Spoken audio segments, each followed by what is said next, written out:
As of August 17th, the National Association of Realtors is requiring some changes regarding agent compensation as part of a lawsuit settlement. The media is now telling you that 6% agent commissions are a thing of the past and that sellers no longer have to pay buyers agent commissions, so they're going to save tons of money. These are clickbait headlines, and the reality is what agents are getting paid isn't changing, but how they get paid might. So let me walk you through the facts. My name is Michael. I own a local real estate brokerage here in the Dallas area, and if you're looking to buy or sell, whether it's next week or next year, I'd love to connect. I've helped every one of these yellow dots find their little piece of Texas, and I'd love to help you too. Just call, text, or shoot me an email. All that info is in the description below. Okay, as I said, what agents are getting paid isn't changing, but how they get paid might. This is because commissions have always been negotiable, and brokerages have always charged the fee they believe their services are worth. You have always been able to find a discount brokerage who is willing to list your home for a 1 to 2% commission on each side. Some brokerages have even tried to sell homes with a flat fee of as low as $1,000. So these discount brokerages have always existed. This is not new, not even a little bit. If you want to use the absolute cheapest person you can find to sell your biggest asset, you've always been able to do so. But most people don't, for the obvious reason that in general, you get what you pay for. When you hire a doctor, a surgeon, an attorney, an accountant, do you look for the cheapest or do you look for the best? The answer is obvious. But maybe some of you simply weren't aware until now that you've always had the option to offer a very low buyer's agent compensation. But is there any actual data as to what impact offering little to no commission to buyer's agents may have? Absolutely, so let's look at both of those scenarios. First, what happens if you want to offer no buyer's agent compensation at all? Well, the best data we have on something like this is something that's always existed as well. This is the for sale by owner, also known as a FSBO. This is a transaction where someone is selling their home, they put it on Zillow and all the other major sites, and they offer zero compensation to buyer's agents. Well, in 2023, FSBOs accounted for just 7% of total real estate transactions. This is an all-time low and matches the share we saw back in 2021. And the majority, 57% of these FSBO sales, actually already knew the buyer of their home. So this is someone selling a house to someone they already know. So that leaves just 3% of these FSBO sales being just actual sellers trying to go to market without an agent with no buyer already lined up for their home.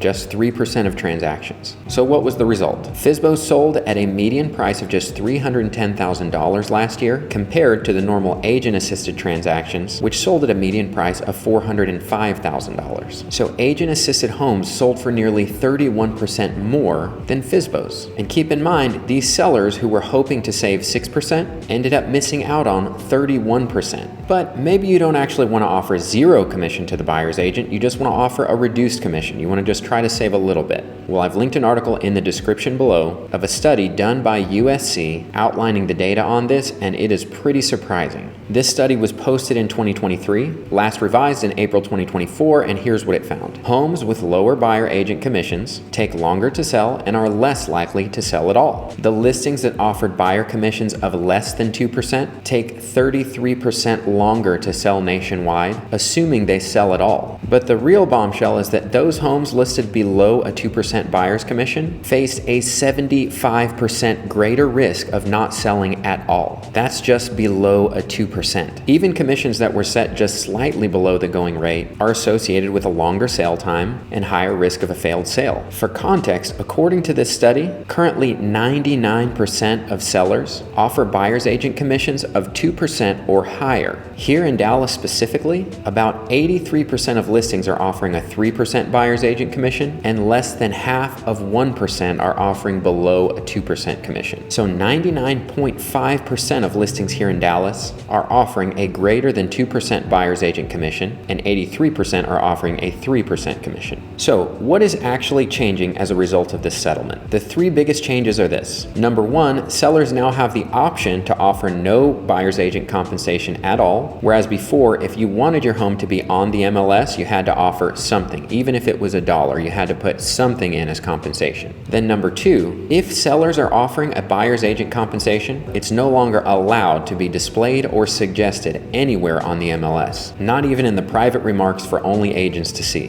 Which means if you like a house, I now have to call the agent directly and ask what commission is being offered. Then I have to come back to you as the buyer, and we discuss the implications of whatever number they're offering and how it will impact you and your offer. Then number 3, agents are no longer allowed to show houses to anyone without having a signed buyer's representation agreement. So if you find a house you like and you want to go see it an hour from now, I literally am not allowed to show it to you unless you are willing to sign a buyer's representation agreement with me. So if you want to go see any houses in a rush, you had better have an agent in mind that you are willing to sign an agreement with, because they're no longer allowed to show you otherwise. And I'll just tell you now, if you want me to represent you as a buyer, my fee is 3%. So the big question now is, if you hire me as your agent and the seller is offering no commission for the buyer's agent, will you have to pay me out of pocket?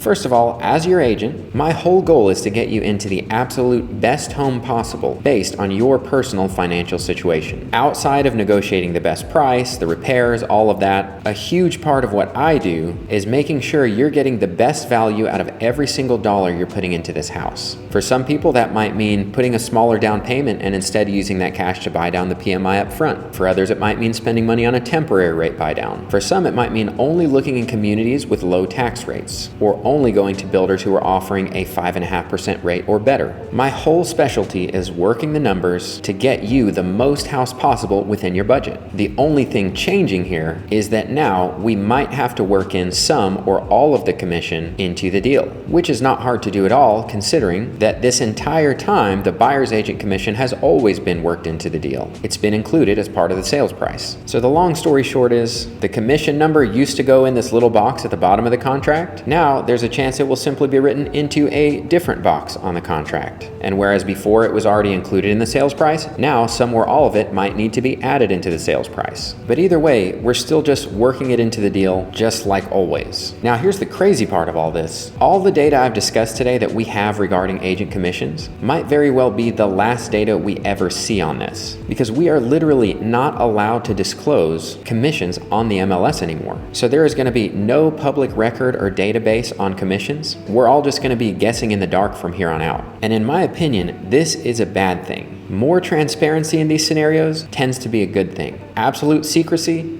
I think that's a bad thing. If you were worried about agent collusion before, how would you not be worried when no one has to disclose their commissions anymore? But anyway, my guess is that commissions are going to stay right around where they've been, because that's where the real estate market has found equilibrium for decades. Pre-internet, post-internet, up market, down market, recession, election year, you name it, 6% is naturally what the market has graduated towards. So in my opinion, it's just going to remain right around there. But how crazy is it to think there may be no more commission data moving forward? Well, that's it for today. If you like what you saw, please give it a thumbs up. And if you're looking to buy or sell in the Dallas area, whether it's next week or next year, I'd love to connect. Call, text, or shoot me an email. All that info is in the description below. Thanks for watching, and I'll see you in the next video.